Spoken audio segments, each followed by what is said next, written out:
Iran और Israel जो एक समय में एक दूसरे के साथ व्यापार और हथियारों का लेन देन करते थे। इराक युद्ध में इजराइल ने ईरान को हथियार बेचे थे।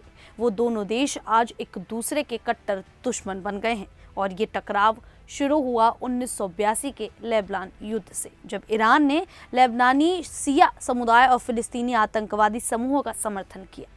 इसके बाद ईरान ने हमास और हिजबुल्लाह जैसे संगठनों को वित्तीय और सैन्य सहायता दी, जो इजराइल के खिलाफ हमले करते रहे। दूसरी ओर इजराइल ने ईरान के परमाणु कार्यक्रम को अपने लिए सबसे बड़ा खतरा माना और इसे रोकने के लिए कई गुप्त और प्रत्यक्ष कार्रवाइयां की। और एक बार फिर उसी कार्रवाई के कारण 14 जून 2025 से ईरान और इजराइल के बीच तनाव बहुत बढ़ गया है और दोनों देश एक दूसरे पर हवाई हमले कर रहे हैं। यह स्थिति तब शुरू हुई जब इजराइल के फाइटर जेट्स ने शुक्रवार देर रात ईरान के परमाणु ठिकानों को दोबारा निशाना बनाया। इजरायली हमलों में अब तक ईरान के 78 लोग मारे गए और 350 से ज्यादा घायल हुए और अब इसके जवाब में ईरान ने इजराइल पर मिसाइलें और ड्रोन से हमला किया है। नमस्कार, मेरा नाम है शालिनी और आप देख रहे हैं द न्यूज़ 15। ईरान ने 150 बैलिस्टिक मिसाइलें इजराइल की ओर दागी। इनमें से 6 मिसाइलें राजधानी तेल अवीव में गिरी, जिसमें 2 लोगों की मौत हो गई। वहीं 90 से ज्यादा लोग घायल हो गए। इजरायली मीडिया रिपोर्ट्स में इजरायली रक्षा मंत्रालय को भी निशाना बनाने का दावा किया गया। ईरान की ओर से हमले की आशंका के चलते इजरायली पीएम बेंजामिन नेतन्याहू को सुरक्षित ठिकाने पर शिफ्ट कर दिया गया था। दरअसल इजरायल ने एक दिन पहले शुक्रवार सुबह 5:30 बजे ईरानी परमाणु और कई मिलिट्री ठिकानों को निशाना बनाया था। इसमें 6 परमाणु वैज्ञानिक और 20 से ज्यादा मिलिट्री कमांडर्स मारे गए थे। मिडिल ईस्ट में तनाव अब चरम पर पहुंच चुका है। ईरान ने 150 से ज्यादा हथियारबंद ड्रोन के साथ इजराइल पर हमला किया है। इसके बाद मिसाइल हमला किया जाएगा। अमेरिकी और इजरायली मीडिया के मुताबिक यह हमला तेहरान की तरफ से ऑपरेशन राइजिंग लॉयन के जवाब में किया गया है, जिसमें इजराइल ने ईरान की परमाणु केंद्रों और ईरानी परमाणु वैज्ञानिकों पर हमला किया था। इस्लामी रिपब्लिक ऑफ ईरान ने कहा है कि ईरान के साथ युद्ध शुरू करना शेर की दुम मरोड़ने जैसा है। इसने अपने बयान में कहा है कि दुनिया अब ईरान के संवर्धन, परमाणु टेक्नोलॉजी और मिसाइल क्षमता के अधिकार पर जोर देने को बेहतर ढंग से समझती है। ईरान के विदेश मंत्री अब्बास अरागची ने कहा कि इजरायली हमले अमेरिका की मंजूरी या कोऑर्डिनेशन के बिना नहीं हो सकते थे। अरागची ने कहा, इस शासन के मुख्य समर्थक के रूप में संयुक्त राज्य अमेरिका को इस लापरवाह साहसिक कार्य के खतरनाक परिणामों के लिए जवाबदेह ठहराया जाएगा। इतना ही नहीं, ईरान ने इजरायली हमलों के बीच बड़ा दावा किया है। ईरान का कहना है कि उसने इजराइल एयरफोर्स के 2 फाइटर जेट को मार गिराया है। ये फाइटर जेट F-35 है और इसे अमेरिका का सबसे उन्नत जेट माना जाता है।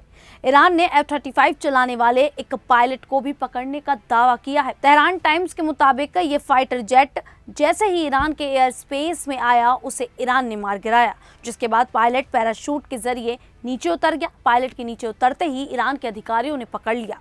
इजराइल डिफेंस फोर्स का कहना है कि अब तक इस तरह की कोई खबर हमारे पास नहीं है। इजराइल डिफेंस फोर्स ने पुष्टि की है कि ईरान के परमाणु स्थल पर हमले के जवाब में इजराइल पर 150 से अधिक ड्रोन दागे गए।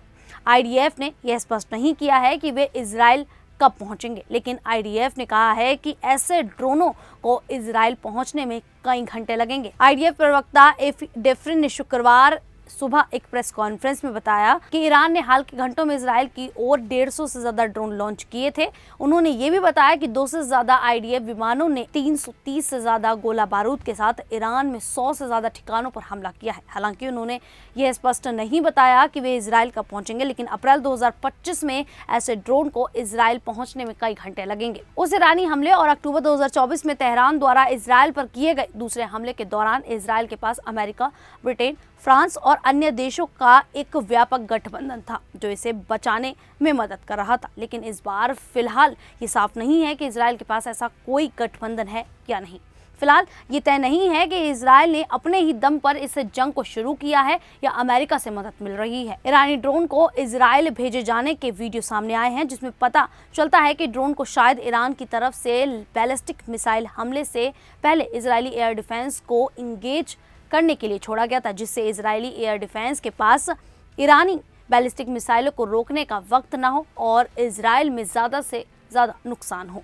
आपको बता दें कि मध्य पूर्व में पहले से ही जारी तनाव के बीच ये हमला एक बड़े युद्ध का संकेत माना जा रहा है। आशंका जताई जा रही है कि इजरायल के इस हमले के बाद आने वाले कुछ घंटों से लेकर अगले कुछ दिनों में एक बड़ा संघर्ष शुरू हो सकता है। वहीं इजरायल के प्रधानमंत्री बेंजामिन नेतन्याहू ने हमले के बाद पहला बयान जारी किया। उन्होंने कहा है कि ईरान पर हमले तब तक जारी रहेंगे जब तक उसकी तरफ से इजरायल के अस्तित्व को जो खतरा है वह खत्म नहीं हो जाता। ईरान के सर्वोच्च नेता खामनेई ने कहा है कि इजरायल को कड़ी सजा मिलेगी और इस हमले के साथ इजरायल ने अपने लिए एक कड़वी नियति तैयार कर ली है जो उसे निश्चित रूप से मिलेगी। उन्होंने शुक्रवार सुबह ईरानी सरकारी टीवी पर धमकी दी है। आज सुबह ईरान ने इजरायल पर कई हमले किए हैं। इजरायल ने ईरान के खिलाफ अपराध में अपने दुष्ट और खूनी हाथ को दिखा दिया है। उन्होंने कहा है कि इस हमले से इजरायल की घृणित प्रकृति का पता चलता है। खैर, अब इस पूरे मामले को लेकर आप लोगों की क्या राय है, आप हमें कमेंट करके जरूर बताएं। फिलहाल अभी के लिए इतना ही, फिर हाजिर होंगे ऐसी ही देश और दुनिया से जुड़ी बड़ी खबरों के साथ। तब तक के लिए देखते रहिए द न्यूज़